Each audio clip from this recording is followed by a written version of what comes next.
It's Tuesday, June 18th. I'm Matt Harmon. Welcome to the Yahoo Fantasy Football Show. It is a hell of a day to talk ball, and joining me to do just that is Dalton Del Don. Dalton, what's going on, buddy?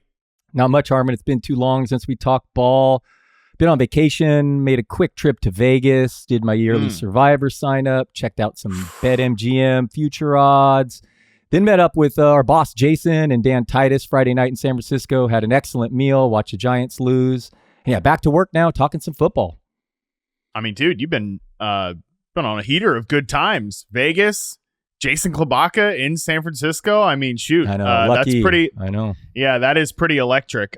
So that's great. But I'm glad you're here on this particular episode today because we are continuing our Flip the Script series. We are going to look at today who are this year's Houston Texans, and Dalton, as the purveyor of youth and optimism and breakouts and spicy takes about the future of some of these players, I think you're perfect for this episode. But before we dive into that, we got to give a quick shout out to our Yahoo colleague, Joe Deleone. He produces the College Football Inquirer pod, and if you haven't seen this on Twitter, it's pretty crazy. He actually completed recently his fantasy football punishment over the weekend. Literally, went viral, took the internet by storm. The tweet, Joe had to basically sit in a McDonald's for 24 hours straight and could only shorten his time by eating his way out of it. He shared the chart for how food items kind of equal to time that he could shorten it. For example, one Big Mac could cut down his time 45 minutes. For the YouTube folks, we'll definitely put the link to the tweet in the show notes. So you can check it all out and everything. You can see him on Twitter at Joe DeLeon. I mean, Dalton, I've seen this a lot with Waffle House, right? You can eat a bunch of waffles. This actually seems much more feasible, if I'm being honest. I'm not calling Joe soft here. I'm not saying that his fantasy league is weak by doing this, but, like a bacon, egg, and cheese biscuit, cutting your time by 45 minutes, that's a piece of cake. Then you're eating 4 waffles in an hour. Look, Dalton, I know you're a bit of a health bro yourself. I certainly, I'm not eating at McDonald's regularly, but back in my heyday, pal, when I was pushing $3 bills, I could have gotten out of this McDonald's and I could have gotten out of there so fast. Let's just put it that way. Yeah, you and I are not big fast food guys these days, but this was fun to follow, and more options than the Waffle House. They even had rules like you could cap. They're all limited. You can only have 10 of the hash browns, because I would have just gone nuts on that route. So yeah, some strategy was involved, and it sounds like this dude did work, because 8 hours. I thought we ate a lot Friday night, but 7,000 calories in 8 hours. That's impressive. So yeah, he made that work. But if you haven't checked it out, follow it. And it was a funny thing that picked up a lot of steam, like you said. The best part definitely to me is that you could get 5 minutes off your time if you sit in the ball pit once per hour. Yes, I should have added that. Yes, that was the best part. Yes. And I think he refused, but yes, that would have been he said not worth it, IMO, and I would agree, definitely not worth it. So, shoot, we might get out of there faster because you're gonna be arrested. Let's put it that way. If you spend too much time in the ball pit as a grown ass adult. So yeah, again, check out Joe on Twitter. Like I said, we'll put the link in the show notes and everything. Man, I'm looking at some of these things that I used to eat, and I think I could have gotten out of there embarrassingly quickly. But all right, so enough of that. Let's get to the main topic of the day. Like I said at the top, Flip the Script is back. We kicked off the series last week with Jorge Martin, looking at who is going to be this year's Jahmyr Gibbs, David Montgomery. Again, for those kind of new to the series, we essentially take a look back at the biggest fantasy surprises and disappointments of 2023 and identify who could sort of kind of fit into that template for this year's version. Like I say, it's a little tongue-in-cheek. I realize not everything is going to be copy-paste. Honestly, some of this year's whatever is stupid analysis, but it's June. We're leaning into it. Who cares? Today, looking at who's going to be this year's Houston Texans. So what I mean by that is sort of a team that goes from worst to first and is guided by an offensive ecosystem that provides shockingly good fantasy value, potentially even league-winning combinations, maybe a quarterback-wide receiver combo. Obviously, see CJ Stroud and Nico Collins in 2023. While what Houston did last year was shocking to play out in real time, we're going to dive into that shortly. Going from worst to first, Dalton, actually in the NFL, it basically happens every season. Since 2002, 28 teams in 21 seasons have gone from worst to first. So this actually, Dalton, I think could be the one that we might actually nail if we get this one right. Oh yeah, it happens every year. It's a reshuffle league. So yeah, I fully expect it to happen again in 2024. We have some obvious options and some not so obvious options. But one thing before we get started here, it's going to be tough to combine the fantasy and the real life. And I think the premise of this is more real life, right? And then with the additions of the fantasies. Is that where you want to go with this? Because there are definitely two different answers here. Right. That's the thing, is that's again why this is a bit of a fraught exercise, because nothing's going to perfectly map from last year. Houston was a great team that went worst to first and became a big boom in terms of fantasy value, right? Like, we're talking obviously Stroud and Collins, but even like Dalton Schultz had moments. Tank Dell was a fantasy starter when he was on the field. It doesn't always perfectly work out that way. So yeah, again, it's not going to be perfect, but it is a sort of a loose template for that. So yeah, it's a little real life, it's a little fantasy kind of along the way, if that makes sense. All right, cool. So we're talking Texans first before we go to the next year's? Yes, before we go into the candidates, and this is a great episode because we don't have to have a secret list or anything. We know the teams that were worse in their division last year. Right. We're gonna kind of just go through those. But before we do that, let's talk about last year's Texans and sort of why this happened, right? It's easy now to think of the Texans as what we know them. CJ Stroud is electric. He's got, he's out there in a bunch of shows. He's given his opinions, some of which seem to really piss people off. That's fine. People don't like his Matthew Stafford would have won multiple Super Bowls with Aaron Rodgers take. Okay, who cares? Great quarterback. DeMeco Ryans, great coach. Houston's one of these up-and-coming teams that could potentially, maybe give the Chiefs a run for their money in the AFC. But 365 days ago, Dalton, nobody was talking about them like that. They were picking second overall to get CJ Stroud for a reason. Okay, this was a team that was in trouble. But Stroud comes in, he has that immediate success. To you, when you think of last year's Texans, why did it work out so quickly and so well? Stroud knows ball. He likes Pearsall, and yes. and he told Parsons that there's no way you're hitting 250 in Major League Baseball. That made the rounds too, that Parsons is delusional and thinks he can hit Major League pitching. Yeah. But great point, Dalton. How is it that Stroud is getting, because I've reposted a couple of his Nico Collins quotes, of course, and people are like, yeah, well, every time he talks, he's just talking out of his ass. You watch those two on screen together and you think Stroud is the one who's talking out of his ass? Micah Parsons, come back to us, please. Yeah, Tyler Glasnow entered into the chat, and he's like 5 hits at best and 500 at bats. But you probably don't even know who Glasnow is. But we'll move on from the baseball talk. How it worked was just talent. I like the coaching help with Houston, but you add CJ Stroud, who's one of the 3 most valuable players in the NFL right now if you were starting a draft. So you got your superstar at the most important position, and with these talented receivers, you were in on Nico Collins before he broke out. I'll throw a curveball at you and say I have Tank Dell ranked right there with Nico. You look at the stats when they're on the field together, target share, target per out run, all similar, except the air yard share, Dell dominates. Obviously, he suffered some injuries that we need to pay attention to. Scott Barrett has a new secret stat called average separation score, and Dell's number 1. Diggs has fallen. It's year 10, man. I have Diggs comfortably behind Dell and Collins in my fantasy rankings, and I think that it's going to be more of the same for them as far as fantasy. It's a great setup. Obviously, we'd love 2 receivers instead of 3, spreading the wealth. But man, I'm all about Dell, all about Nico Collins this year, and letting others overdraft Diggs at that age. I'm glad you said that talent is the big reason here, because we can talk about. Well, I think there's a real football conversation and a fantasy conversation, because I think when you're talking about why are the Texans this good this quickly, we have to mention that DeMeco Ryans is just one of those guys, right? He is the big C word, culture setter. That has been very apparent. Not everybody could come into that organization that had 2 head coaches in 2 years fired. It was like trying to talk to Josh McCown, who's never coached in the league, for a single second, trying to make him their head coach. They don't end up making him the head coach because of the whole Brian Flores lawsuit. You can't do that. And at that point, they had a freaking, Jack Easterby problem. Like the team chaplain was like running football operation at one point. It was an outright mess. The whole Deshaun Watson thing kind of clouding the Houston Texans during this time. Not everybody can come into that building and just immediately turn them into a contender. That is a head coach thing. Talent, absolutely, but that is part of it. I think that when we talk about these other teams, having some faith in the guy at the top of the list is like the top of the top of the food chain. That has to be, to me, a non-negotiable. We have to believe that is the case.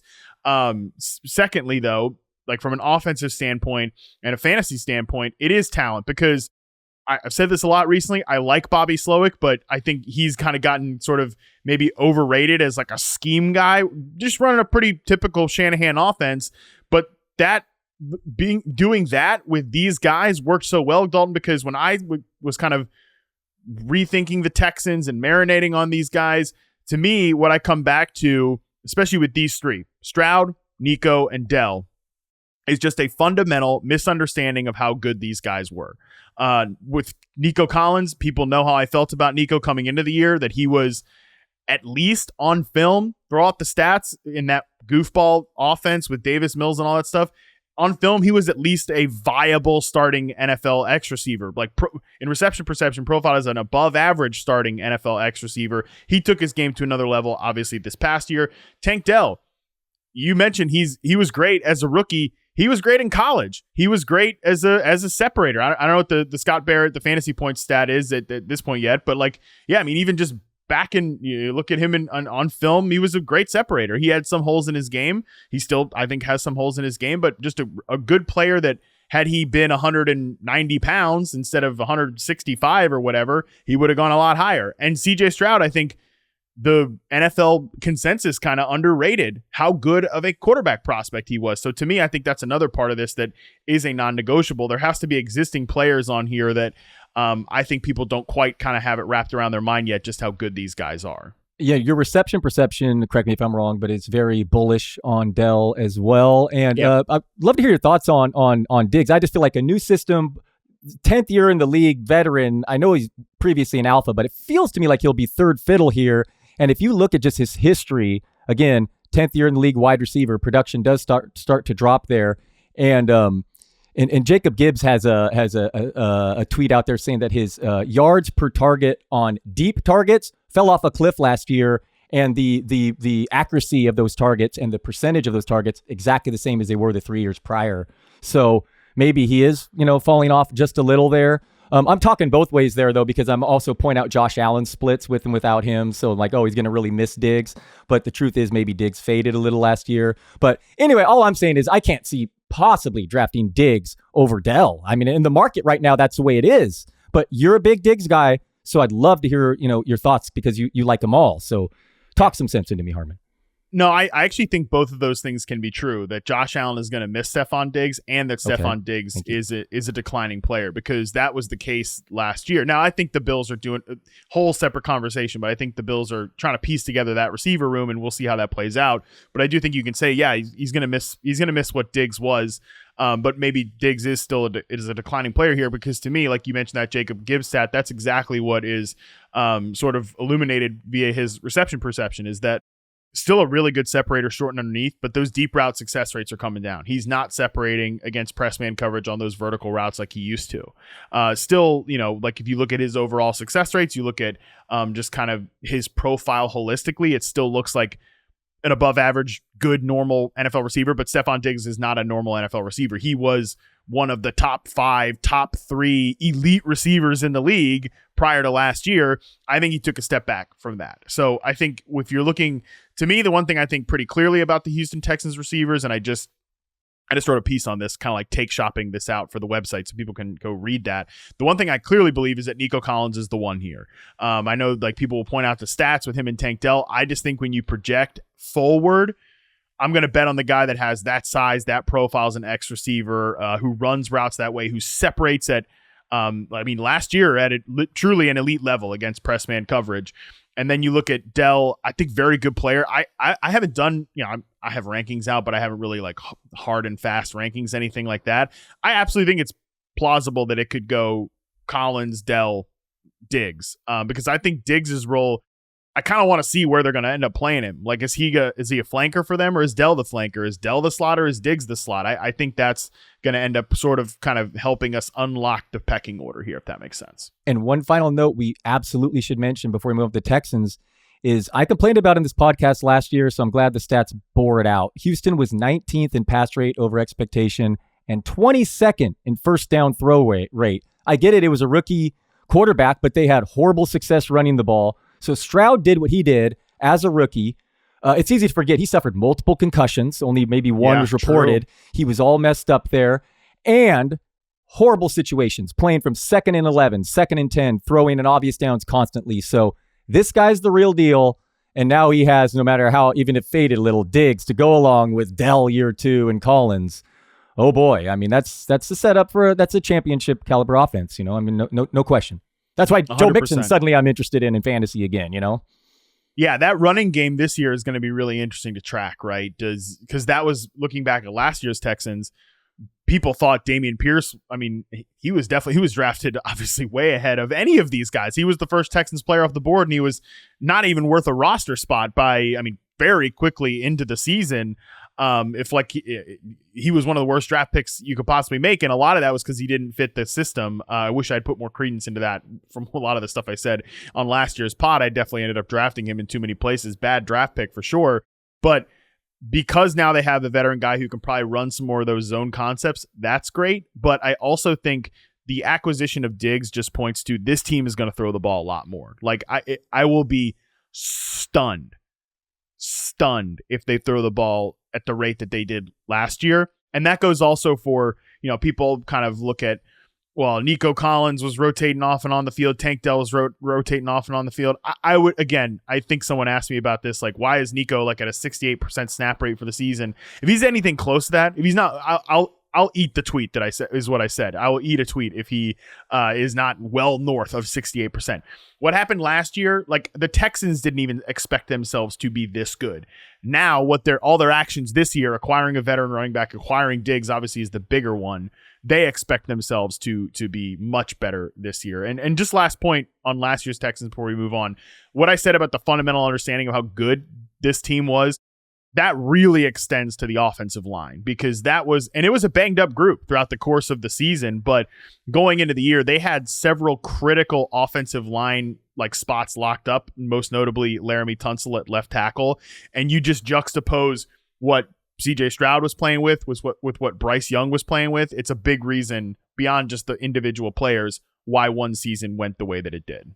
And that'll be a fun division with potential shootouts, Colts games indoors. The Titans, all they want to do is throw, no defense. Jacksonville solid D, but could be a fun one. Just really quickly, Dameon Pierce getting hyped by the coaches, saying he put in the work this off season, but does he still a horrible match for that offense? Because with Mixon and no one else there, I mean, there's obvious upside if Pierce suddenly plays like he did 2 years ago and he put in this dedicated work. He's someone to not have completely off your radar, is what I'll say, given this offense's upside.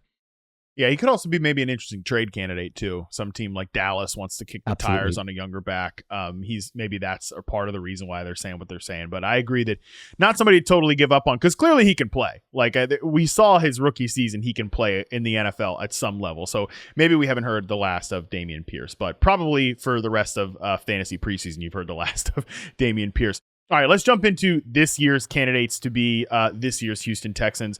And let's start with the group of three that producer Colin, and I made a few adjustments here, but most of this is producer Colin's hard work, putting in the obvious ones here. Starting off number one with, I think, a team too obvious that maybe we can't even consider here. It's the Cincinnati Bengals, who were fourth in the AFC North last year. Fourth with a 9-8 record, by the way. Obviously, we have Joe Burrow, we have Jamar Chase, we have T. Higgins. I think they're probably the favorite to be the best team of all the teams we're about to talk about here, but it is also worth noting going to be hard to go worst to first in this division just because of how good of a division it is. But kind of, Dalton, do you agree with me that I think we can't really consider the Bengals for this because they don't quite fit the criteria, but it's just worth talking about what are our expectations for this team this year. Yeah, it's fair if you want to include them, given they aren't the favorite to win the division, but they are, odds are, the most likely to fit this criteria. And I think they have a legit chance to do it, but the Ravens are due for a little regression. They lost Mike McDonald, their DB coach, someone else. And that's just what happens when teams have these one seed years. You fall back a little the next year. The defense isn't the best EPA per play in the league again, and Jackson maybe does suffer an injury. So I think the Bengals are absolutely the obvious pick here. And that said, about a month ago, I went on here and I said, why is Chase going over Jefferson in every league? And I've kind of wavered on that. Now, I think the top 4 receivers, I'd love to have just a whole podcast with you and talk wide receivers, because I think it's fascinating this year. The first tier is tough. And then there's a gigantic 30 group tier that I just want to pick your brain on, that it's so tough to rank, like receivers 20 through 40. Where were we? Oh yeah, Jamar Chase could go nuts out of the slot if he moves to the slot more. Let's put a pin in that, by the way, for August. We'll put that show on the books at some point between now and please. I really would love to pick your brain for that. Jamar Chase out of the slot could go crazy more this year. 100% there. Joe Burrow. Yes, it's the first injury ever suffered by a quarterback with this, but he's also throwing with no restrictions. And do you realize this is his first normal training camp of Joe Burrow's career? It was shortened by COVID, ACL recovery, appendectomy, calf injury, wrist surgery now still, but he's throwing. So, if he is healthy, obviously this offense could put up, like whatever Texans did last year, and especially if Higgins can be healthy as well. That said, one final thing to throw in here. I haven't heard much talked about this, but the Bengals installed field turf, the same one as MetLife during the offseason. I did not love to hear that. So a lot going on there, Harmon. What do you think? Well, definitely that field turf thing, I feel like is just, I don't want you to have to bring this up at some point in the season. Let's just put it that way. I hope that's the last it's talked about. Yeah, let's hope that's the last it's talked about. But I think there's a lot to kind of pull on with the Bengals here, because I think the typical sort of inclination is just Burrow's healthy, we're all going to be fine here. And I think that's probably right. I'm very intrigued by Jermaine Burton, rookie receiver there. T. Higgins is in the mix. He's going to just play this year. I think that's great. I think Burton could potentially give them some extra field stretching juice. That is interesting to me when we're thinking about the Cincinnati Bengals.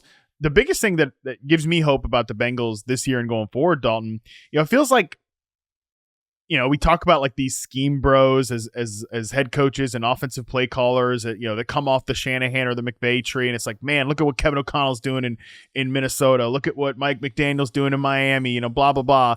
And nobody just talks about Zach Taylor, who has probably run one of the best programs out of all these guys in terms of success, especially relative to what the Bengals were doing before he arrived there. And I gained a lot of respect for the Bengals coaching staff. Kind of quietly have done that. Like they've done a lot of adjusting since Taylor's been there, sort of learning on the fly. And I think a lot of it is Burrow stuff that is why they're so static sometimes. But I got a lot of respect for Taylor and some of the brain trust there. I know Brian Callahan obviously moving on to Tennessee, but with what they did with the backup quarterback in Jake Browning last year, they unveiled a lot of stuff that was really creative and kept them. I mean, a 9-8 records, that's like seemingly a miracle when you lose your all-star quarterback. So I have a lot of faith in that ecosystem overall, maybe even more than I thought I did before last year. And something was wrong with Burrow before he suffered the seaending injury. I know he 100%. Actually started looking healthier when he slung it all around San Francisco and dominated the Niners. But the first, what was his ADOT was like, his YPA was historically low too. It was really not Burrow, the same Burrow. So would love to see this Bengals if fully healthy. Higgins, Chase, Burrow, your guy Burton, I'll counter with, I can't say his name though, Andrea. How do you say that guy's name? He's Yoshivas. Thank you. Yeah, that's a sleeper in dynasty leagues. I'm in my eye on for a couple years. And then important for fantasy is to figure out the Zach Moss, Chase Brown. I mean, might as well. That's exactly. Oh man, form a band. All right, so the Bengals. Yeah, they're the obvious pick here. It's. I wouldn't argue with you there. They are the clear one. So maybe we should go a different one just so it's not inevitable. I think we throw them to the side just because they don't really fit the template of like kind of this surprise team sort of thing. Yeah, could Burrow and Chase be the most valuable stack of all the players we talk about? Duh. Could they go worst to first in their division? Duh, absolutely. I think we just kind of put them to the side. So let's start talking through some real candidates here, starting with the second team in the obvious ones group. And I think that's the Chicago Bears. We've got Caleb Williams, we've got DJ Moore, we've got Rome Odunze, we've got Keenan Allen. I think it's pretty reasonable, Dalton, to have high expectations for this offense. My one sort of reservation on Bears going worst to first, and I don't even know how I feel about this, but I had very high expectations for D'Amico Ryans going to Houston because he was so highly regarded. He was obviously a good defensive coach, but all of the players in San Francisco, Fred Warner, Drake Greenlaw, all these guys, they talked so high, Nick Bosa, they talked so highly of D'Amico Ryans. I don't know if Matt Eberflus fits into that, right? Like, is he a good enough coach to take them worst to first? I get that the defense was good last year, back half, that was nice to see, but just overall program building, is he the guy to lead this team going forward? Like I said, I don't know that I have an answer there, but it's more of an open question. But strictly offensively, we've got Shane Waldron, who I think is just at least an average NFL offensive coordinator, maybe not a true needle mover, but is not going to be a disaster. And we've got talent. Like, if you want to talk about talent is the big reason the Texans became the Texans, there's no question, Dalton, we've got talent on this side of the ball here. Yeah, you said it. Their defense last year after Jalen Johnson returned from injury week 6 on, first in explosive pass rate allowed, 4th in EPA per play, 5th YPA. So really strong defensively to end the year. Chicago, and yeah, they're loaded at wide receiver. So the division's not going to be easy here with the Packers and Lions, youngest team in the league, Packers, Lions there, and who knows with the Vikings. So fantasy-wise, I am pretty bullish on Caleb Williams, but I'll be following along the reports and all that and whatnot. I mean, this could go one of two ways. A banged up Keenan Allen and Odunze is not ready, and this is a outdoors. They've never had a 4,000-yard passer, and plus they win on defense anyway. Or Williams is the real deal, which is college stats suggest that's certainly a possibility. And Allen stays healthy. DJ Moore is one of the best receivers in the league, and Odunze's a star, and this goes to the moon. So it's going to be one of the funnest offenses to follow, see what happens here. But outdoors in the weather, I mean, no one's ever thrown 4,000 yards. I know it's obviously part of the problem is who's been playing quarterback, but it should be reiterated that it's not, an easy environment to put up a ton of fantasy stats there at times. But yeah, I mean, this team is set up to make a run to be from last to first, because I don't think people realize how solid defensively they have the potential to be. Yeah, my big hesitation is just the division. You mentioned the Lions, they're ascending. No real reason to think they're about to take a big drop back. The Packers definitely ascending. I don't have no reason to think that they're going to fall back to the pack. The Vikings is definitely a transition year, right? I wouldn't be surprised if they're the 4th best team in that division, and they're still and they could still be pretty good and be the 4th best team in that division just because they have Justin Jefferson and Kevin O'Connell. I really have a lot of faith in what they're building there, and a defense that was kind of like, I mean, man, it's wild to go back and chart games against that Brian Flores Vikings defense. They're throwing so much at offenses. So all that being said, coming back to the Bears here, I don't know if I feel like the Bears will definitely win their division, but I think from a fantasy perspective, I think I want to push them into the finalist group here, Dalton. Well, we're going to have 3 finalists, and then we're going to vote on a winner of this title. I kind of want to push them into the finalist group because when we talk about, I don't think there's a real misunderstanding about these players. People know how good Caleb Williams is. I think people should know how good the receivers are, but I think it's underrated just how much insulation from disaster there is in this offense. And what I mean by that is you bring up Keenan Allen, what if he gets injured? It's like, I don't want to say who cares, but who cares? Because then you still have DJ Moore. You still have Rome Odunze, who I think is going to be a pro-ready guy from the jump. There's just so many ways that this offense can be dynamic, even if one component, obviously beyond the quarterback, but one component maybe isn't as good as we thought. One other counter, Shane Waldron buried JSN last year, and the Seahawks ran the fewest plays per game in 2 of the past 3 seasons. So that's not ideal either. But you said he's a perfectly cromulent OC. You said he think he's league average or whatever. So yeah, he's fine. I trust you. Okay. All right. Okay. No, I'm excited for them. I think Williams and I think Odunze is a real deal. And Caleb, I have him aggressive. I have him as my QB 13, I think. Yeah, I think we move them into the finalist group just because there's so much, even if the run, similar with the Houston Texans. Even if the run game isn't that good, and I honestly have no idea what to think about that backfield other than they paid a lot of money to DeAndre Swift. We'll see how that goes. Even if that run game's not that good, like I still think this passing game is going to make some noise. I mean, shoot, we didn't even mention name Cole Kmet, who's perfectly fine NFL tight end. There's just a lot of ways that this can go right for the Chicago Bears. I'm in on Khalil Herbert. Either he gets getting traded to the Cowboys or he's taking over this backfield. DeAndre Swift couldn't run behind the Eagles' offensive line. This feels like exactly Miles Sanders' situation to me, where suddenly he got to a worse situation, yet his ADP got higher. Bizarre to me. He couldn't do it with the Eagles' offensive line last year, and now he's on the Bears. I don't see it. Herbert, guy can't catch a cold and he pass protect, but man, he's better with the ball in his hands than Swift. I want all the late Herbert. Roshan Johnson we saw can't play, so I like Herbert. All right, let's move on to the final team here in the obvious ones, and I actually took this one and moved them up to the obvious group here because I think the Chargers should be considered an obvious candidate here. I think the biggest reason that maybe they're not obvious is that the Kansas City Chiefs play in their division, and that is obviously problematic if we're talking about a worst to first team.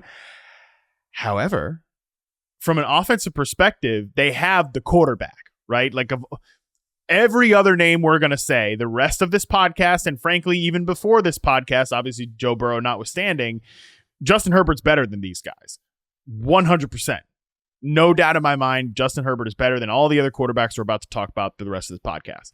That alone, I think, makes them an obvious candidate to be a surprising value fantasy offense. The fact that people, you maybe disagree with me, Dalton, but the fact that Justin Herbert has been buried in drafts so far because of Greg Roman and Jim Harbaugh have been run heavy with guys like Tyrod Taylor and Colin Kaepernick before. Justin Herbert's been buried. Ladd McConkey, I think, could be a huge fantasy value this year. Their receiver room, beyond him is definitely a question, but Josh Palmer is not a terrible NFL player. Their tight end room is definitely better than it was last year. Even if just these guys are not needle movers, they can actually block in the run game. And I definitely think there's going to be a value running back out of this group here, whether it's Gus Edwards, whether it's Kamani Vidal, everybody's favorite topic of the month on fantasy Twitter.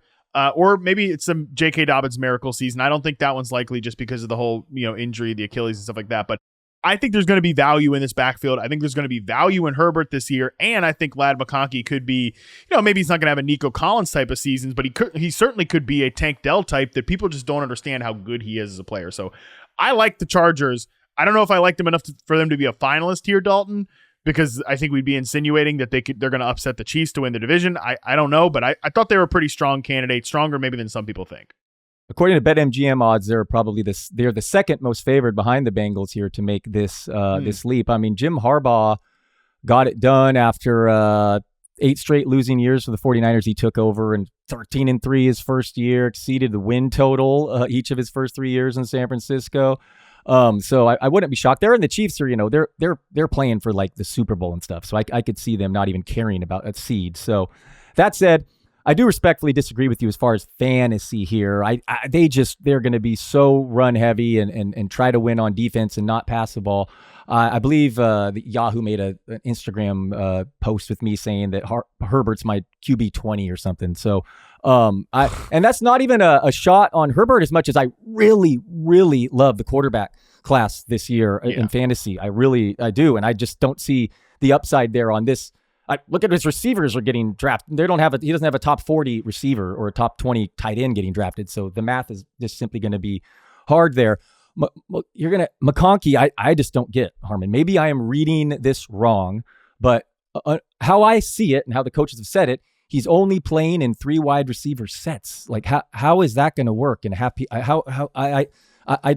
in this offense, only playing 3 wide receiver sets. I will believe that when I see it. I will believe that Quentin Johnston's that bad, so he'll be playing over him. Because I just think I know that you're not a Palmer guy, but he's going after McConkey in these early drafts, which just seems wrong to me. And I even saw someone speculate that Brendan Rice could get involved here. I don't know how crazy that is or not, but I know you're a McConkey guy, so tell me I'm crazy. To me, he's only playing 3 wide receiver sets on the most run-heavy team in football that's not going to score many points.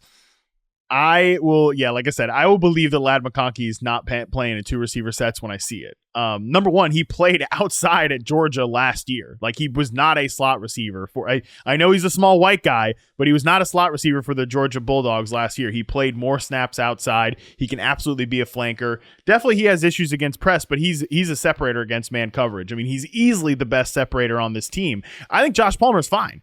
I think Josh Palmer could actually end up being a pretty decent value. He's like a good number 3 receiver, which is on this roster an accomplishment because, yeah, man, dude, Quentin Johnson last year, it was as bad as it gets. I don't care. People will be like, well, he had 500 yards last year. Okay, you play a bunch of snaps with a good quarterback, you're going to fall ass backwards into 500 yards. He was not I don't want to be mean here, but he was like the worst starting receiver in the league last year, at least on a film basis. I mean, his perception results are towards the historical bottom. I mean, we're looking at like the bust of the bust type seasons from him. We're talking Devin Funchess, Terrace Marshall, Jalen Reagor, Justin Hunter, all of these guys. Yeah, and when Greg Roman talked about Quentin Johnson, I like that they said, hey, we're going to do things with him that aren't just lining him up outside and kind of having him go to work on downfield routes. We're going to get him on the move. We're going to get him on crossing routes, stuff like that. But like the second thing he said was like, great guy. That doesn't speak a lot of confidence to me that he's a player they're going to be invested in. To me, I'd be stunned if McConkey doesn't lead this team in targets. I mean, and just honestly, even not playing in 2 receiver sets, that would be crazy to me. One final thought. Justin Herbert, 4 years in the Chargers. They total offensive plays first, Pat Thorman's tweet. Harbaugh, Roman coach Niners 4 years. They were 31st in total offensive plays, 25th in situation neutral pass rate. I get it, like the pass rates, the pace of play, all that stuff. How did that go for the old Chargers? Not that well in terms of like winning football games. I imagine they're going to win a lot more with Jim Harbaugh than they did with Brandon Staley, that's for sure. And I think that Justin Herbert can be more efficient as a passer in this type of offense. Overall, I have more faith in the Chargers going forward than I do this year. But I will kind of keep the candle lit that this Chargers offense is going to be better than people think.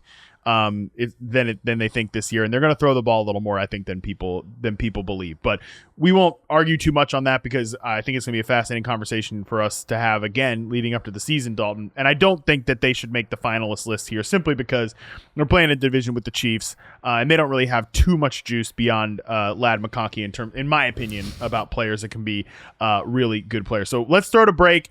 When we come back, we'll run through the rest of the list in terms of who can be this year's Houston Texans. All right, we're back. Let's move into a group called the Sneaky Good Candidates. This one starts off with Arizona Cardinals, Dalton Del Don. Similarly to the Chargers, don't have a ton of faith that the Cardinals are about to win the NFC West with your 49ers, with the damn Rams in there, but I think they could be better than people think. And I really think that this fantasy offense could be a real source of value. God, I'm going to talk about the Cardinals way too much before this season. Absolutely sickening. The whole gush fest with Nate Tice about the run game. Definitely think that. Kind of doubled down on it on last week's episode with Jorge Martin. But Kyler Murray and Marvin Harrison and Trey McBride, man, those guys I think could be potential like every week fantasy starters. And they're kind of going high this year, so that also kind of makes them a little bit of a weird fit in this exercise. But Dalton, expectations on the Cardinals for this year? You said it, tough division, but I don't see a team as a true doormat this year like the Panthers were at a time last season. I think Arizona is definitely going to be frisky, and fantasy terms, way more than that. Potential to be awesome. Definitely a short list of the top contenders in our exercise today. Kyler Murray's my QB7. As much as I want Trey Benson to take over, James Conner was really good last year, and when healthy, yeah. I mean, he's a monster. We all love Marvin Harrison, and I can't figure out who to rank 1 through 5 on my fantasy tight ends, and Trey McBride is among those candidates. So I mean, if you have a top 7 fantasy QB, top 10 wide receiver, and the top tight end, that right there is a candidate for one of the very best fantasy teams, let alone one that finished last place last year. So yeah, I'm with you on Arizona. This plays indoors, fast track and all that. It's a real grass, but it's a great environment. In matchups with the Rams without Donald, Niners, Seahawks, these should be high scoring affairs. Yeah, I love the Cardinals this year. And like I said, it's tough because Trey McBride, 44th overall player on early best ball drafts. Even Kyler Murray, 69th overall player. Marvin Harrison, freaking 16th overall player. Wide receiver 9 off the board. And even these running backs, like I really, the more I thought about it after the who's going to be this year's Jahmyr Gibbs, David Montgomery from Flip the Script with Jorge, I really think that this backfield duo can really give you a lot of fantasy juice together. And then if one of them gets injured, obviously Connor's the favorite, but they're running backs. Anybody can get hurt or miss time, whatever. The other is just going to be like a potential top 15 ranked player every single week while the other is absent. That's valuable enough. And then I look like further down the depth chart, Dalton. Greg Dortch is a pretty interesting player. He's obviously hyper efficient whenever he's on the field from like a yards per route run standpoint. And I think Michael Wilson showed more as a rookie than people are giving him credit for. He's a guy that should be out there on the field for nearly 100% of this. Like, people talking about Zay Jones. Yeah, okay. Michael Wilson's a nice little ascending player for the Cardinals as well. I think he could be potentially, if he develops, if he develops, he could be like a number 2 receiver for this team, and maybe even a good number 2 receiver for this team. So I think the Cardinals have to be waved into the finalist group. Like I said, I know it's tough to imagine them winning the division, but from like especially a fantasy exercise, Dalton drafters are already expecting this to happen. But you brought up Michael Wilson. That's a good one. They're a sleeper. Zay Jones learning a new offense. Dortch will make his opponent small every now and then. But Wilson showed flashes as a rookie, earned some targets at times. And what if he got hurt or whatever? I mean, there's upside too, my point. If he emerges even as the number 2, he's going way too late in drafts, if drafted at all. And when I look at kind of the quarterback rankings right now, I think everybody after your guy, Anthony Richardson, who, according to you, the industry has ranked too low by 5 spots as the QB 6 in drafts right now. You've got Joe Burrow, Dak Prescott, Kyler Murray, Jordan Love, Brock Purdy, Caleb Williams, Jaden Daniels, Jared Goff, Tua, Justin Herbert, Trevor Lawrence. From QB, that's basically QB 7 to QB 17. Hell, I'll even throw Kirk Cousins and Matthew Stafford into that group. That, to me, like, any of those guys can finish anywhere in that bundle, and I wouldn't be shocked. Like, Dak Prescott could have a QB 8 season. He could also have a QB 16 season, just because that's the way pure pocket passers go in fantasy. Murray, I think, is a guy at QB 9 who it's going to be hard for him as long as he continues to run and shoot. He ran last year coming off an ACL. He's got a floor, I think, that's much higher than some of these players. And if everything breaks right, like the Cardinals do have a Texans type season, he could be better than CJ Stroud in fantasy this year, and he goes much later than CJ Stroud just because of that rushing ability. That's why I have Herbert so low. You mentioned it. I'm just the depth. I mean, Stafford, Cousins, totally. Even like Aaron Rodgers, and I think Geno Smith, whose receivers get taken 1,000,000 times higher than the Chargers in a better offensive environment now. So that's my thinking on Herbert more than is a knock on the quarterback. Totally. Just fantasy. But I have Murray as my QB 7, and I'm closer to making him higher than I am lower just because of the rushing ability. I mean, I have yes, and you alluded to this. I made the case for Anthony Richardson is fantasy QB 1 column I put out there. So he's bound to get injured sooner than later. But the rushing guy, I mean, Murray really has more upside than Patrick Mahomes at this stage of his career, and CJ Stroud, fantasy terms. But I ranked him behind those two, and then definitely ahead of the Burrow, Prescott, Jordan Love tier because of the rushing upside. And Murray did run coming back from the ACL. What he did last year, they were a perfectly solid offense of the second half of the year, and he was dealing with a banged up Hollywood Brown and like throwing to no one. Michael Wilson, rookie year. Now we have Marvin Harrison, McBride broke out last year. So with Murray's rushing ability and in that division, he's my QB 7. And like I said, I'm closer to moving him higher than lower. We'll move on from the Cardinals, but I just want to get this on the record, Dalton, on the podcast with you. I think you're crazy for ranking Anthony Richardson QB1. I reacted as such when you told me live on the show that you were going to probably rank him as QB1. However, that being said, if anybody out there is mean to Dalton Del Don because he put this out there, because he put this column out there, because the social media team blew it up, whatever. If anybody is mean to Dalton, you are an idiot.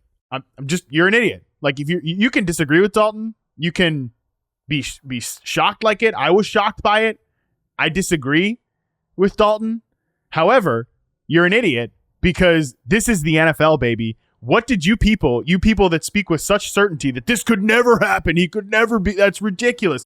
What did you think about Josh Allen? I want you to go back and read your old Josh Allen tweets. And, when people were ripping into, I remember when TJ Hernandez, shout out to TJ, 4 for 4, he put out the, Josh Allen could be the QB1 this year and talked about the receivers and talked about probably a lot of the stuff that you talked about in your Anthony Richardson piece.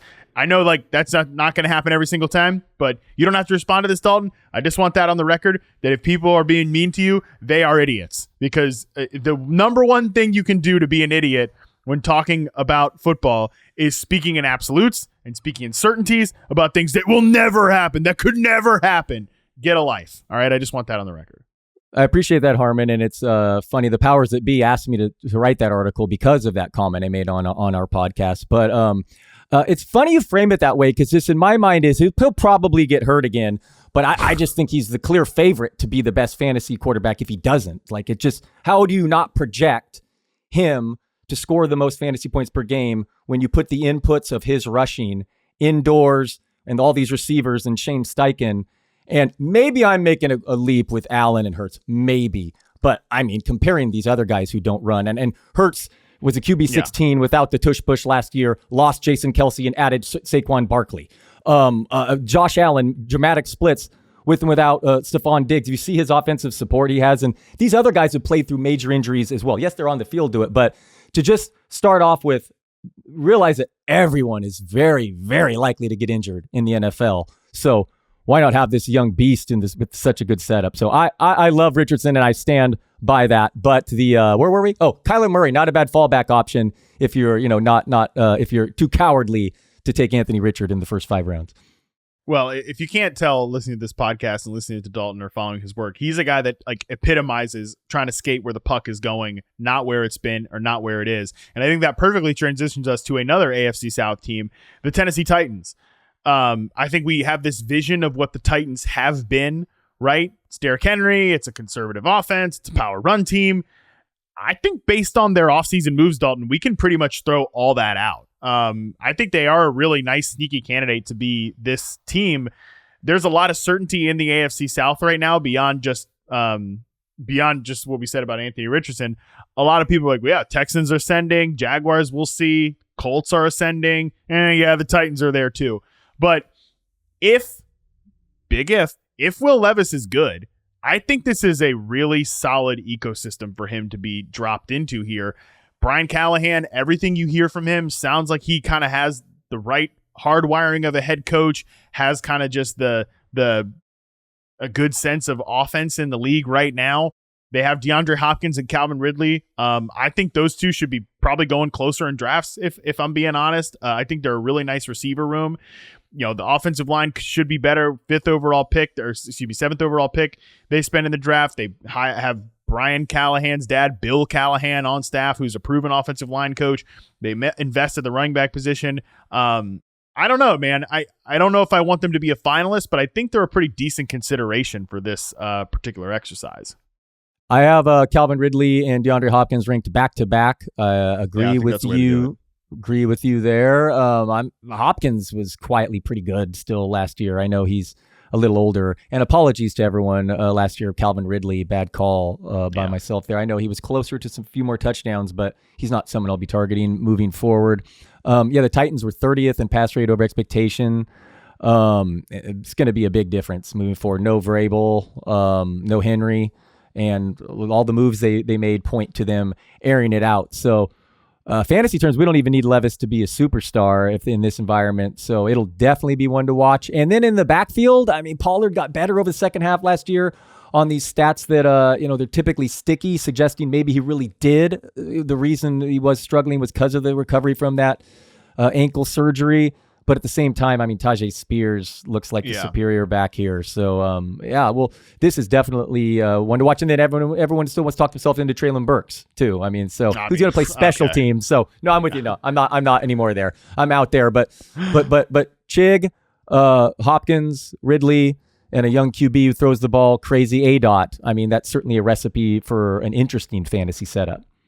Yeah, I think even Chig, it's good to bring him up. He could be like a post-hype sleeper candidate. 21st tight end off the board. It's not like they added anyone there. He sounds like he'll be the starter. And I think I saw some interview with him where he was talking about like, I'm just going to be playing tight end in this offense, not being like a slot receiver, which is, I think, a better fit for him is just being a traditional inline tight end in a 3-receiver offense. I think that will give him some better mismatches here. And I think that running back room is going to be hard to figure out from a fantasy perspective. I don't know that I think like they didn't really make my consideration for this year's Dave Montgomery, Jahmyr Gibbs, because I kind of think it has to be one or the other as the lead back. But if it's just a good tandem, Dalton, I think that even works for our purposes with this exercise here. That like that will just help the overall offensive ecosystem. I think they could potentially be a finalist, but I want to keep them off for now to see if the next team that we talk about here, maybe we come to a better consensus on. But I do think I'm more interested in the Titans. I don't know if I'm bullish on the Titans, but I'm at least kind of interested in tracking them more in season than I maybe would have thought. Yeah, agreed. Who's next?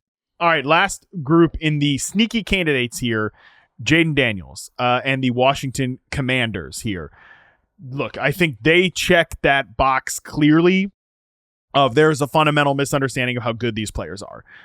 And you guys know I believe this with Terry McLaurin. I still hold on to hope for Jahan Dotson as just not a future superstar or anything, but maybe just a solid number 2 receiver, certainly better than his. I'm 100% convinced he's better than what his stats have shown so far in his career. And I understand all of the efficiency stuff, whatever, but Dotson's a good player on film. He's not that bad. And like this, that was a disaster offense last year. Cliff Kingsbury's offense, maybe it isn't, my favorite, but I think it's certainly better than what they were doing last year. I think they could have a good run game in Washington. I know you're very bullish on Jaden Daniels, as you should be as a fantasy quarterback. So I think they might make sense as a finalist here, Washington Commanders. And just from a division standpoint, last thing before I throw to you, Dalton, I don't have a ton of like locked in.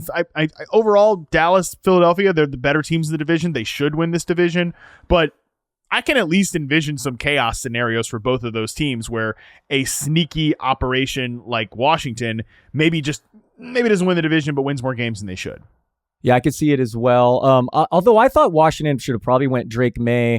I'm all in now on Daniels as a fantasy QB because, I mean, the guy, if he can stay healthy, I mean, there's definitely a concern his frame and his recklessness could lead to injury.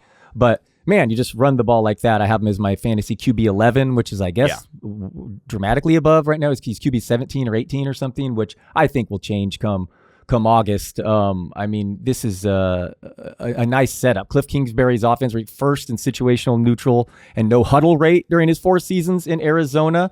Brian Robinson saying they're going to be doing no huddle. I love Brian Robinson. I mean, rooting for Eckler to make a bounce back, but he's another guy I have ranked way higher than consensus. I think he's a good player, and he's going to benefit from a running quarterback they're going to struggle passing the ball. I love McLaurin, but it's just almost comedy at this point, the bit, his QB bit, and he's going to once again struggle with accuracy for fantasy terms, but he'll help in real life and help Daniels develop.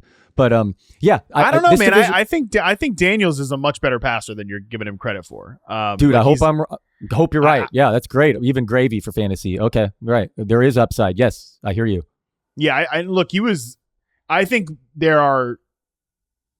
it's sort of Jalen Hurts-ish where I think he's going to be an immediate upgrade. Like you throw that guy into this offense with these players, like, wow, this looks dramatically better than it did. And obviously I know it's a different coaching staff, different systems, whatever, but it's just a dramatically upgraded version because Jaden Daniels is better than those guys. But I think maybe like my worry with Jaden Daniels is that long term we run into a bit of a ceiling. Like I think the Eagles offense needs Jalen Hurts to develop into a bit of a different quarterback than what he's been so far to take that next step as an offense and sustainability and not run into the issues that they ran into last season. I think that could happen with Jaden Daniels, but from a year 1 perspective, this guy was probably the most accurate quarterback in the draft. It's where he attacks the field and stuff like that. But that verticality and the way he throws the ball down the field overlaps really well with Terry McLaurin. And I've always been trying to remind myself it's not a perfect translation college to the pros. For an example, like Justin Fields, wasn't he rushing for like 300 yards in Ohio State, and Trey Lance was running for like 1,200, like literally 1,000 more yards. I know sacks are counted. But the translation, I mean, Fields was just faster at the pro level. And even my guy Lance, who's, younger than Penix, and we still don't know, the speed was not there. He couldn't outrun him even before that ankle injury. The speed was not exactly what Shanahan expected. Jaden Daniels, on the other hand, Ryan Heath tweets, he's the best scrambler we've ever seen enter the NFL by a mile. I mean, scramble yards among Power 5 QBs, 720 last year, 650 2 years ago. The next highest is like 490 with Sam Howell, our guy. Lamar Jackson, 480. Don't put me out. 250 yards less than Lamar Jackson's most scramble yards in college. So, I mean, this guy's running like crazy. The pressure rate to sack rate is bad. It's going to hurt Washington. I think they're going to struggle win-loss record with him learning the learning curve. Even if he's better passer, I think the sacks are going to be a problem. But, man, fantasy terms, love Brian Robinson, and I'm higher on Daniels than most, so I'm all in here in that. Even Ben Sinnott, is that his name? Sinnott? Ben Sinnott, yeah. Yeah, so I don't know how to exactly pronounce it, but really intriguing. He's going to be, once he emerges, he'll be a top 15 fantasy tight end as a rookie this year. I like him as well. So I like some opponents here. I think I'm kind of writing off Dotson, where maybe I should be a little more patient like you. Yeah, I just think I kind of want to throw everything out from that horror show of an offense last year. It truly, among all the teams I've charted players for, it's one of the worst design offenses honestly I can remember. And I mean, it's funny, like in fantasy, we're like, well, Brian Robinson had 43 targets. That's pretty nice. Like, you don't want to throw the ball 43 times to Brian Robinson. Like, that's not a good thing. That means something's wrong with your offense.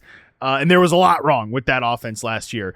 So I think a guy like Robinson is interesting. I agree that when I definitely really do rankings, I think he will be ranked ahead of Eckler for me. He could be kind of in that sort of disaster zone for fantasy where it's the empty calorie carries, it's between the 20s, all that stuff.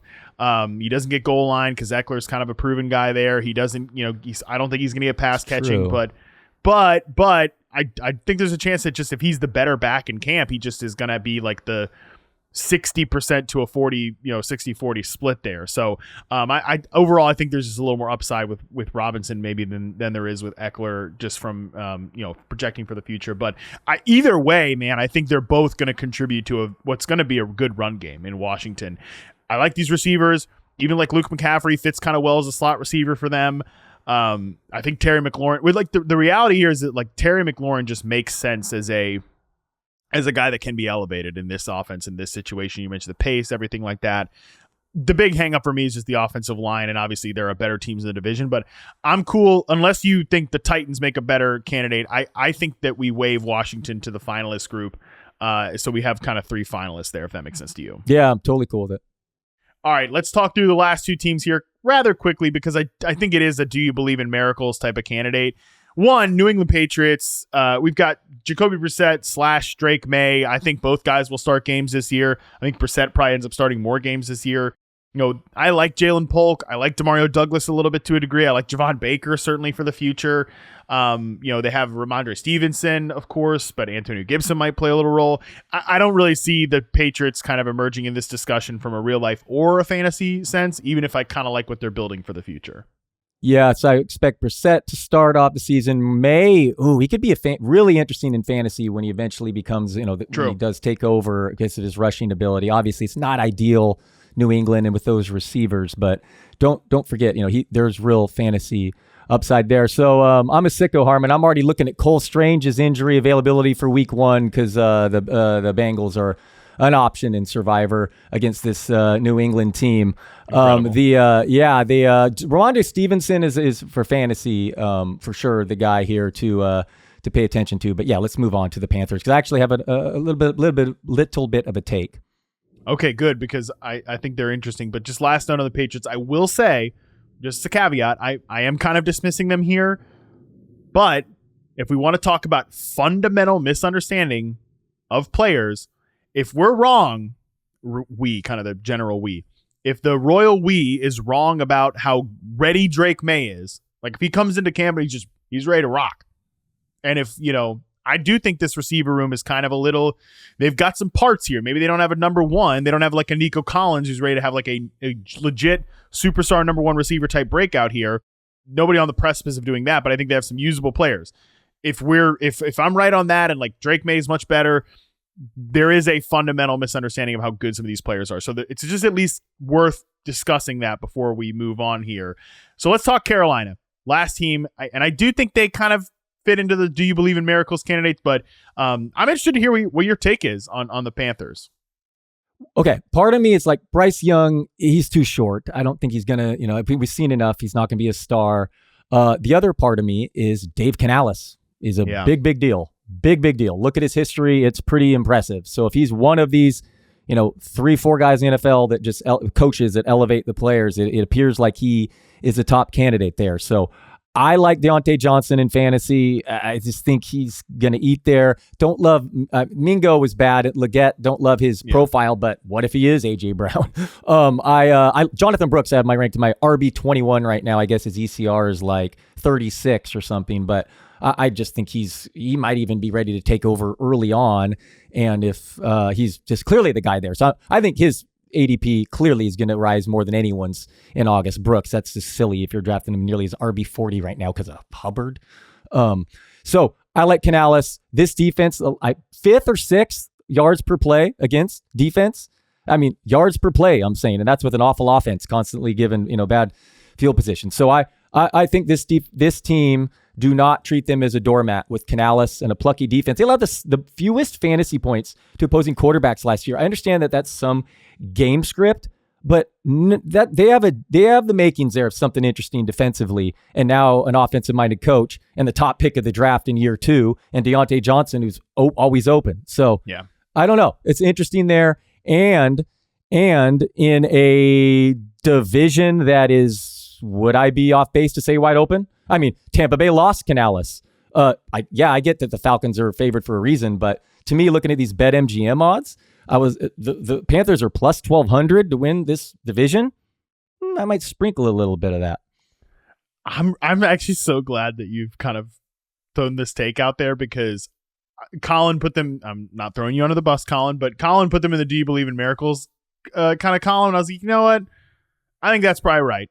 I just the whole stink of the Panthers and David Tepper and some of the decisions there, I don't love it. You can't be happy with how Bryce Young played last year. Our colleague Nate Tice wrote a great piece about Bryce Young. Would encourage everybody to that's a great, just sort of unbiased look at what his rookie season was, both the stuff that's on him and the stuff that is not. So it's just hard to find a lot of faith in the franchise right now. But man, I also think that when you look back at some of these quarterbacks, like Jared Goff, like Tua, that were just not good to start their career, right? They had Goff, especially, I think is kind of what you're hoping for if you're a Panthers fan. You get a guy in there who just can scheme it up, knows offense, knows where things are going, and I think that's mostly Canales. I don't think he's a perfect play caller. I think there are some nits to pick. I think they were a little too run heavy on early downs last year, but how much of that is a Todd Bowles thing, right? And I know he said he's going to be stubborn with the run game, but also that can help Bryce Young. That run game was a disaster class last year in Carolina. If Brooks is good, that could be great. They invest in the offensive line. And it really, look, it does come down to Deontay Johnson a lot for me, man, because that is a guy who's a separator. I think was not maximized in Pittsburgh for a variety of reasons. Some of it his, but a vast majority of it at quarterback play and offensive coordinator. I think he's just going to be put in great positions in Carolina. And that's another thing. You look at these young quarterbacks who have taken that jump, you get someone in there like to just even get the floor up, right? With Goff, it was Robert Woods and Cooper Kupp, and then eventually Brandon Cooks. You look at Tua. First it was Jalen Waddle before they got Tyreek Hill in there, and that just made him look like and obviously Mike McDaniel coming on, and that whole took thing to the next level. But just getting a guy that can be a functional number one can help these players out so much. And I think Deontay Johnson's like a fringe number one type of receiver that you can run an offense through. And if Leggett gives them anything, if Thielen still gives them something, they've got something to this offense.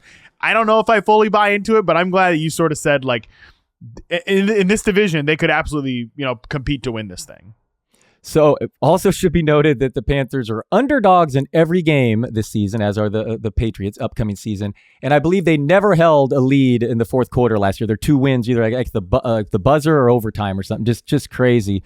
And as Scott Barrett says, never forget the Panthers gave up Caleb Williams, DJ Moore, 2023 top 10 round 1 pick, 2023 round 2 pick, 2025 round 2 pick to draft Bryce Young instead of CJ Stroud. Right, That's a tough one. I think that, Dalton, what you just said, that is doing a lot of work in terms of the odds being that long for them to win the division, the reason they're not favored in any game. But like that has already happened. That is over. That's done with. Like, let's think about what they are this year. And again, I'm not bullish on the Panthers at all. Like, let me just be super clear about that. But I'm at least at this time of the year, my whole rant about Anthony Richardson and Dalton and all that stuff, speaking with certainty about things and not having your imagination open, that is the quickest way to look to miss who is this year's Texans, to look like a jackass in hindsight. Yeah, Dalton and I are going to make some predictions and we're going to be wrong about stuff. We've talked about it on this podcast, right? With like Calvin Ridley and stuff. My Dameon Pierce stuff. Yeah, great. I got Nico Collins right. I totally whiffed on Dameon Pierce as a fantasy pick last year. We're going to get stuff wrong, no doubt. But if you're not open to seeing where that puck is going, like we talked about earlier, you can really miss things. And I think that's what we're talking about here with Bryce Young and just the Panthers, is that if he's a functional NFL quarterback and Deontay Johnson, like this is a guy that I do think there's a fundamental misunderstanding about how good he is as a wide receiver. And like, yeah, what if Dave Canales is just, what if he's McVay, right? He's able to not, and now he doesn't even have to be McVay. He could just be like a Diet Coke version of McVay to be a huge upgrade in Carolina. People do not understand what a mess that coaching staff was last year and just the disaster inside the building. So I don't know, man. Like I said, I don't know that we need to wave the Panthers into the finalist group, but I'm glad we at least like had this is the time of the year to keep your mind open, basically. Good. I'm glad you aren't totally against this here. I know you're a Carolina guy, but I think their defense don't is root me in with that. I think their defense is sneaky, and seriously do not underrate Canales. And conversely, Tampa Bay losing him. I mean, it's twofold here in this division. So I think the Bucs are really going to hurt offensively. This is the year to get Godwin over Evans. You just switch every other. This go back to Godwin over Evans ADP this year. Trust me. Draft Deontay Johnson. You saw Adam Thielen eating out of the slot there in this offense. I mean, that was all he could throw. I mean, even if it comes to that, like he'll just rack up a bunch of catches. But hopefully we move past that. Yeah, I think that the big takeaway from this discussion is that like just don't write like last year was a great year to just cross off Panthers. I don't know that this year is that type of situation. Maybe Bryce Young's usable in Superflex. I don't know, maybe, but Deontay Johnson's a nice value, and Jonathan Brooks is definitely a pretty good fantasy pick, I think, at this point. All right, so we have 3 finalists, Dalton.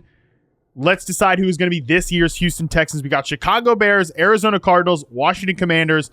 Put them in order of 1, 2, 3, most to least likely to be this year's Texans.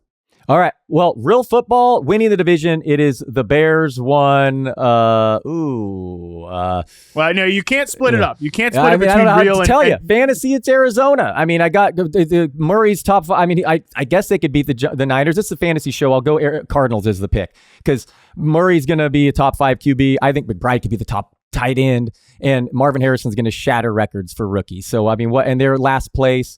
And last year, I mean, all of them were, I guess. But no, this is my pick for the fantasy. I don't see them beating the Niners, but it's possible. I mean, it's possible.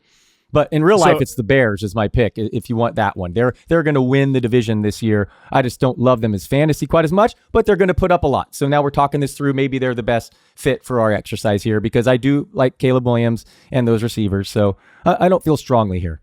All right, so just give me your official 1, 2, 3 for the exercise. Okay, Arizona 1, Chicago 2, Washington 3. I think I'm going to go the exact same order as you. Arizona 1, Bears 2, Washington 3. I think the fact that I can bet on a veteran quarterback over a rookie quarterback, I get what CJ Stroud did last year was electric, and that's why we're having this conversation. But it's just not normal for the rookie quarterback to have that type of season. I think Murray, the infrastructure set up for him to pretty much go here. So, and look, we're actually not, this isn't even a hot take for us. Like I said, based on drafts and early ADP and early rankings and stuff, people are expecting the Cardinals to be this type of team. Maybe they aren't going to be this year's Houston Texans in terms of, winning the division. Although, like you said, anything is possible. Chaos happens in the NFL. That's the theme of this podcast. Anything can happen. It's pretty unlikely they win the division with the 49ers and the Rams there, but I think Arizona could be better than people expect from a real life NFL standpoint. I kind of like what Jonathan Gannon's building there, what Drew Petzing's doing on offense, and I also think it's going to be a really nice fantasy environment as well. So your Arizona Cardinals are this year's Houston Texans. Dalton, it is official. And props to you last year. Weren't you saying that not everyone was so quick to rule out Gannon as some like clown, and you're like, no, let's not go there quite yet because of the couple of sound bites or whatever. And I think, buddy, let me give you just an insight on how this works for me. When this is the same thing with the Chargers and the Herbert thing. When seemingly everyone thinks something based on in my opinion, kind of flimsy reasons. Like Gannon's an idiot because of the press conferences. They're going to be a joke, and like I said with the Justin Herbert stuff, they're going to run the ball a ton because of sound bites and what they've done with like Colin Kaepernick and Tyrod Taylor and stuff like that. My natural inclination is like I have to be a contrarian about that. So and sometimes you get those things moderately right. Sometimes you get those things hilariously wrong, and consensus is consensus for a reason. Harbaugh had Kaepernick, Alex Smith, and Roman had Lamar Jackson. So the run rates are going to be high. Exactly. I hear you. No, I feel you. But look at the Chargers pass catchers though. That's my concern equally. But no, I love not agreeing on everything, and I can't wait for our receiver talk, man. I'm already looking forward to that pod. Well, that is going to be great. But this was a great episode. Dalton, appreciate you jumping on. And yeah, we'll have you on the pod a bunch as we lead up to the season. Definitely put that receiver discussion on the books. That is going to be great. The great Ladd McConkey war between Dalton and I. He might be our last year was it? Well, a couple years before it was Gabe Davis versus Mike Evans or something like that, or whatever. And then what was it? Last year it was Jerry Jeudy versus Drake London, which nobody wins. And then this year it'll be Ladd McConkey. We'll do some war on that, projections or something like that. So definitely we'll have a full receiver episode between Dalton and I. That would be great. But this is a great episode. It's going to do it for us today. We're going to be back next Tuesday, continuing our Flip the Script series with Andy Behrens. Oh man, that is going to be fantastic. We're going to be looking at who's this year's Jordan Love, a top 5 quarterback that not a lot of people saw coming. Until then, we're out.